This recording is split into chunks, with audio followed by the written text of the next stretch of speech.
और इजराइल फिलिस्तीन जंग से जुड़ी इस वक्त की बहुत बड़ी खबर सामने आ रही है। गाजा में हमास के ठिकानों पर इजराइल की बमबारी जारी है। इजराइल ने गाजा पर फिर से ताबड़तोड़ एयर स्ट्राइक की है। इजराइल के एक के बाद एक हमले से गाजा दहल उठा है। इजराइल के हवाई हमलों में गाजा में भारी तबाही हुई है।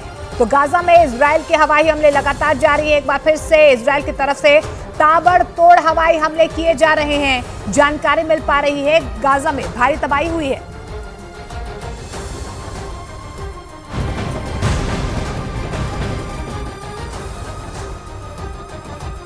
फिलिस्तीन के चरमपंथी संगठन हमास ने इजराइल के अश्कलोन शहर पर आसमान से मिसाइलों की बारिश कर वहां तबाही मचा दी। इस हमले से पहले हमास ने वहां रहने वाले लोगों को कुछ घंटों के अंदर शहर खाली करने का अल्टीमेटम भी दिया और ऐसा नहीं करने की सूरत में शहर को पूरी तरह तबाह और बर्बाद करने की चेतावनी दी।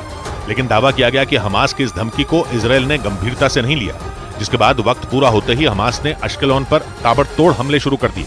इजराइल की मीडिया के मुताबिक गाजा पट्टी से दागी गई हमास की मिसाइलों ने शहर पर जमकर कहर बरपाया। शहर में जहां भी मिसाइलें गिरी वहां सब कुछ तबाह हो गया। आसमान से गिरी कुछ मिसाइलें तो सड़कों में ही धंस गईं। ये देखिए, ये धंसा हुआ है। कई जगह आपको न्यूज 18 इंडिया की टीम एस्थेलॉन में इस तरह के मिसाइल हमले को बार बार दिखा रही है। इस हमले के बाद की जो तस्वीरें न्यूज 18 को मिली उनमें हर तरफ सिर्फ तबाही का मंजर दिखाई दिया। मिसाइलों की मार से सड़क पर खड़ी कई गाड़ियों के परखचे उड़ गए।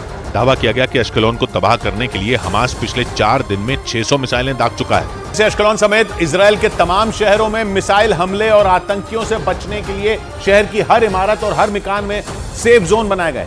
मतलब एक ऐसी सुरक्षित जगह जहां पहुंचकर लोग अपनी जान बचा सकते हैं।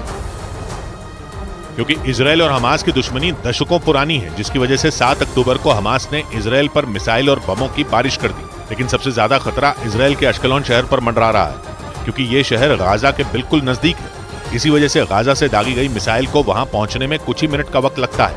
यहाँ जब मिसाइल से हमला होता है तो इजराइल की सेना को रिएक्ट करने में, यानी उनका जो डिफेंस सिस्टम है, एयर डिफेंस सिस्टम, उसको रिएक्ट करने का वक्त 30 सेकंड का होता है। मतलब हमले का अलर्ट मिलते ही 30 सेकंड के अंदर लोगों को सेफ जोन में पहुंचना होता है। इमारत और मकान में ये एक ऐसी जगह होती है जहां मिसाइल हमले तक का असर नहीं होता। यहाँ तक कि आतंकियों के घुसने के बाद भी सेफ जोन से बाहर निकलने का रास्ता बना होता है।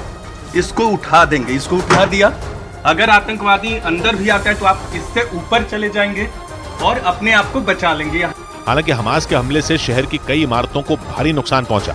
वहां से आई एक तस्वीर में मिसाइल हमले के बाद वहां की एक इमारत में बड़ा सा छेद बना दिखाई दिया।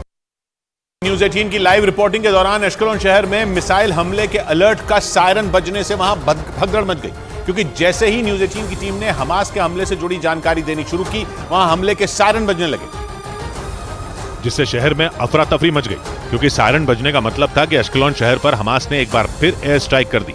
ये उस वक्त हुआ जब न्यूज 18 की टीम ने इजराइल और हमास जंग से जुड़ी जानकारी देने के लिए लाइव रिपोर्टिंग शुरू की। तभी शहर में लोगों को आगाह करने के लिए हमले के सायरन बजने शुरू हो गए, जिसके बाद न्यूज 18 की टीम के लोगों को अपनी जान बचाने के लिए दौड़कर एक इमारत में बने बंकर में छिपना पड़ा।